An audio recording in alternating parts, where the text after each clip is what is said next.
discussion about your personal, professional experiences with this. Also hoping that we can learn from each other in what we are already doing on a daily basis with this problem. Ik ben uitgenodigd door de Fondation om hier op Aruba een aantal seminars te geven. Eigenlijk voor verschillende professionals die te maken krijgen met het probleem van huiselijk geweld. Ik heb gisteren 2 sessies gedaan. Eerst met advocaten, familierechtadvocaten. En de tweede met wat we dan de ketenpartners noemen. Dus de voogdijraad, bureau Sostenemi, Plan di Major.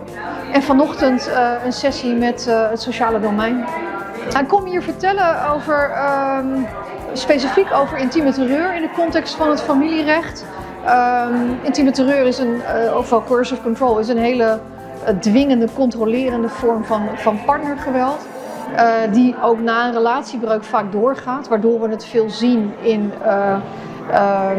echtscheidingszaken die nog heel lang blijven slepen. En het doel eigenlijk van het bezoek is dat ik samen met de Fondation professionals die daarmee te maken hebben eigenlijk wil trainen op dat onderwerp. We hebben dus een aantal sessies gehad. Morgen heb ik nog een hele dag met de rechtbanken. En we hopen eigenlijk dat we daardoor het bewustzijn rond deze problematiek kunnen vergroten.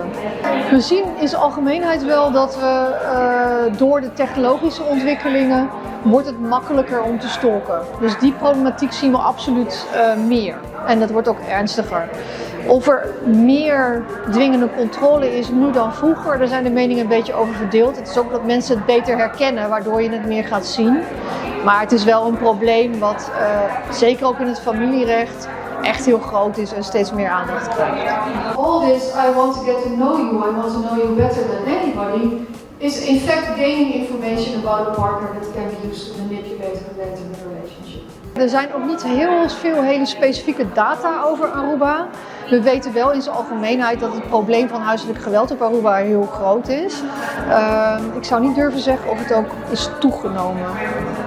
Om te beginnen is het ontzettend belangrijk om in kaart te brengen met wat voor soort geweld je te maken hebt. Of dat dwingend controlerend is of meer wat we dan situationeel noemen, meer het gevolg van bepaalde omstandigheden.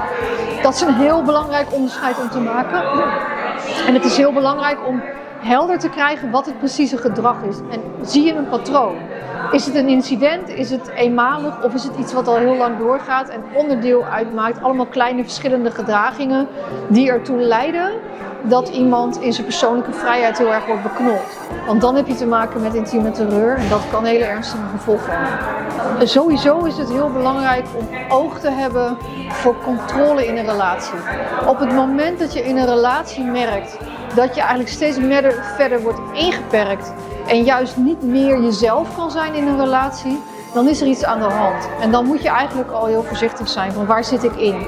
En als je dat in je omgeving ziet bij mensen, heb je het gevoel dat iemand in een relatie zijn persoonlijke vrijheid aan het kwijtraken is, dat zijn vrijheid wordt ingeperkt, dan moet je gaan kijken wat er aan de hand is. Maar je moet niet gaan proberen om iemand heel erg dan uit zo'n relatie te gaan trekken of te gaan zeggen je moet nu onmiddellijk bij hem weg. Dat kan juist ook heel gevaarlijk zijn. Als je dat merkt, blijf aanwezig, wees bewust, wees tot steun en werk in het ritme, in het tempo van het slachtoffer.